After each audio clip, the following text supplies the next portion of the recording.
Leandro Maggi conduce Compagno di scuola, rovistando nei ricordi dell'ultimo anno delle superiori. Un programma in collaborazione con Diva FM.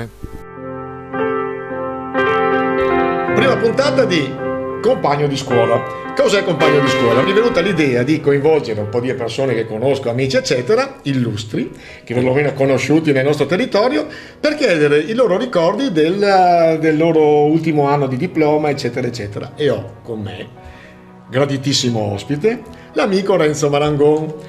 Chi non lo conosce è un personaggio che ormai veramente è una vita nel mondo politico, conosciuto, ha avuto cariche importanti, consigliere regionale, anche assessore regionale, sindaco di Rovigo. Anche sindaco di Rovigo. È stato anche sindaco di Rovigo. Bravo. Quindi questo qua, già il personaggio, tutta la tua storia politica la mettiamo track. Certo. Vogliamo conoscere il giovane di 19 anni Renzo Marangon. Ti ringrazio di aver pensato a me, ti ringrazio molto.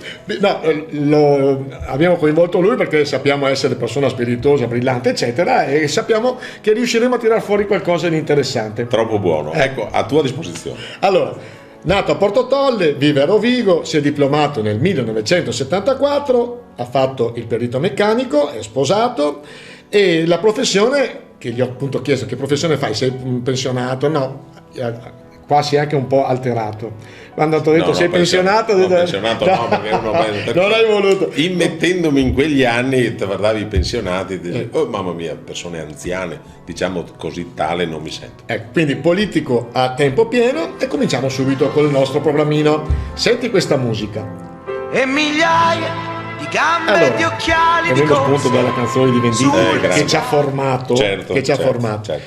Cos'è la prima cosa che ti ricordi quando si parla di scuola, ma in particolare dell'ultimo anno di perito? Ecco, bellissima questa domanda, perché nell'ultimo anno, cioè nel 1974, sono stato nominato capoclasse.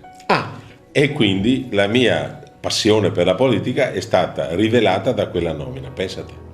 Tu hai fatto i periti, quindi... sono perito, come la definizione giusta è perito industriale capotecnico. Il problema tecnico dei periti è che erano classi fondamentalmente maschili. Ah sì, poi i meccanici erano solo maschili. Quindi voi guardavate cosa? Le magistrali, la ragioneria? I magistrali che erano lì vicino, onestamente guardavamo dappertutto. Sì, a 360 gradi. Sì.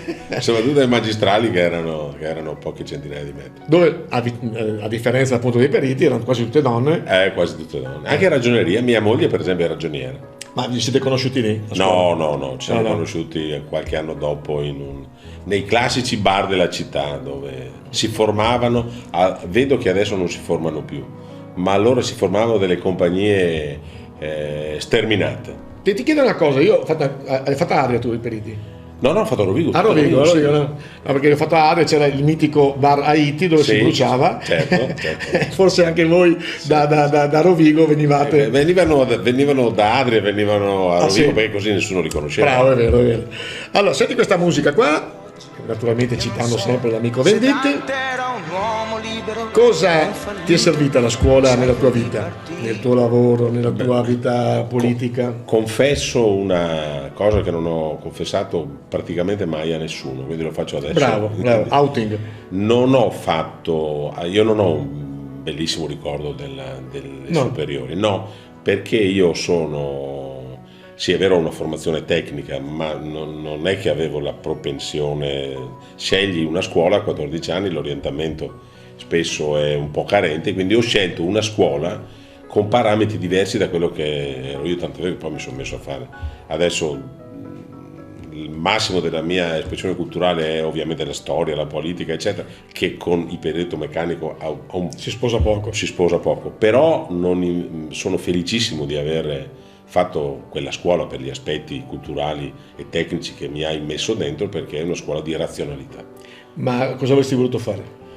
In quegli anni io vengo da una famiglia molto popolare, quindi mia mamma faceva la maestra, mio papà l'idraulico, quindi il liceo era una cosa che non era nel contesto dello sceglibile, per cui non ho nostalgia, ma neanche rammarico, voglio dire che ho passato alcuni anni di sofferenza.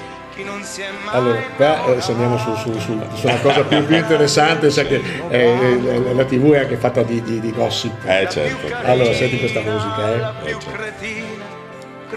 Ditemi chi non si è mai innamorato di quello del primo banco. Questa da noi, Massimo, avevano di solito quelli del primo banco erano i più secchioni, ma avevano la barba, per cui erano tutti maschi. No. Ma è chiaro che a scuola hai tutte le più ampie sollecitazioni, quindi.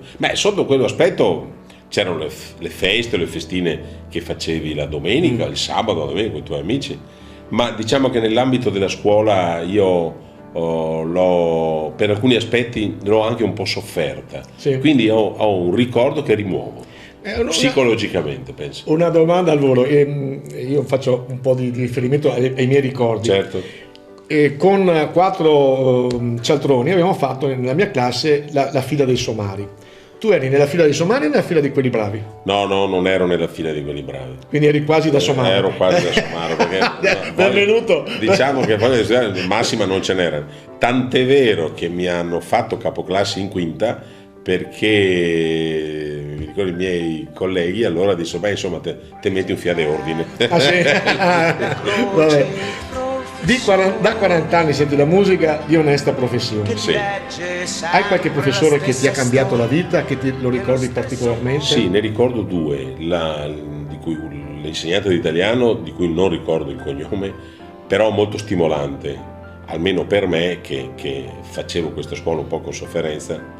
Mi hanno rimandato in matematica in prima, in seconda, in terza, in quarta, in quinta non c'era più, per cui. Come benvenuto, benvenuto nella fila dei somari. Ho avuto poi con la matematica eravamo su 2 pianeti diversi. Vabbè.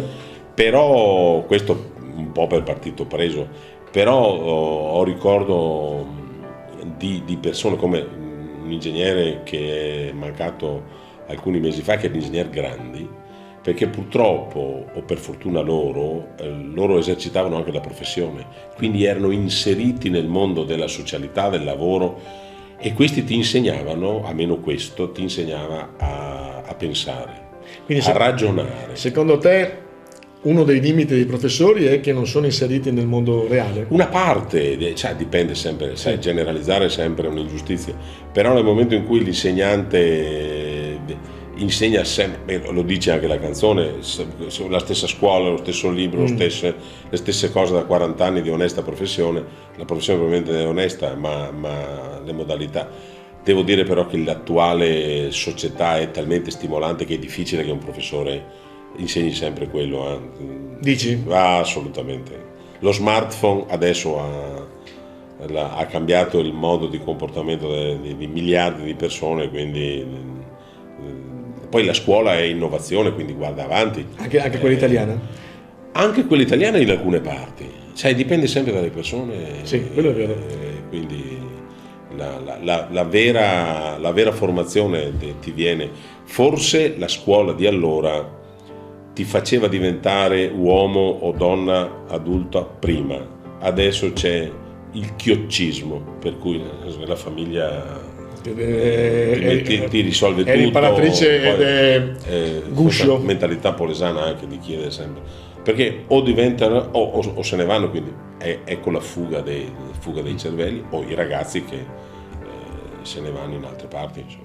Adesso facciamo un piccolo break. Facciamo un break. Però ti facciamo un regalo, perché Grazie. vogliamo che tu ci dica che canzone ti ricordi, non so di quegli anni, ma la canzone del tuo. La canzone della tua vita. Della mia vita è un po'. È impegnativo. Però in quegli anni, pensa, passione che ho ancora adesso sempre più, scopro il rock dei Deep Purple. No. E quindi io ho sempre nella testa il long playing Made in Japan con Smoke on the Water. Vuoi Smoke on the Water? Se metti Smoke on the Water. Sai che lo suonavo? Un grandissimo. Allora, cito anch'io le mie cose. Avevamo i Synapse Group e suonavamo questa qua. Ecco, in questo momento hai destato in me una grande invidia. Proprio sul serio. Riprendiamo con l'amico Renzo Marangon, che si è diplomato nel 1974, perito meccanico, che ha visto la prima parte e ha conosciuto anche la brillantezza, perché lui è persona molto spiccia. Non sei proprio un politico standard. No, il politico standard è molto più Pensa che quando ti racconto un episodio, quando sono diventato assessore la prima volta in comune di Rovigo, allora una mia vicina dice: ho letto sul giornale che lei è diventato assessore. Io dico: sì signora, sarà un assessore un po' anomalo. In che senso? Mi fa che non è normale? No signora Guido, anomalo, non anormale. Sì, il parruccone dell'assessore, io proprio sono da tutta un'altra parte. Ritornando a prima sui ricordi, una zingarata te la ricordi? Una cosa che hai fatto, che non che ti vergogni di aver fatto, però era una cosa... ecco, dico una cosa che però da non fare, ripeto, non fare. Tornando dal mare una notte eravamo in autostrada eravamo rimasti senza benzina. E allora ci fermiamo, stavamo a pochi chilometri e troviamo una come si chiama? Una pompa di benzina aperta. Entriamo, ma questa pompa di benzina era aperta, quella dall'altra parte dell'autostrada, perché quella a destra era chiusa. Allora guardiamo questo signore e dice: dico, ne abbiamo bisogno di benzina. E fai come che fa tutti, attraversai l'autostrada da che altra parte.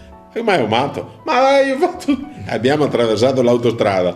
Devo dire che non mi vanto di questo, però ho fatto anche questo. Sì, questa è una zingarata che è un peccato veniale. Sì, quelli mortali non li contiamo. No, quello.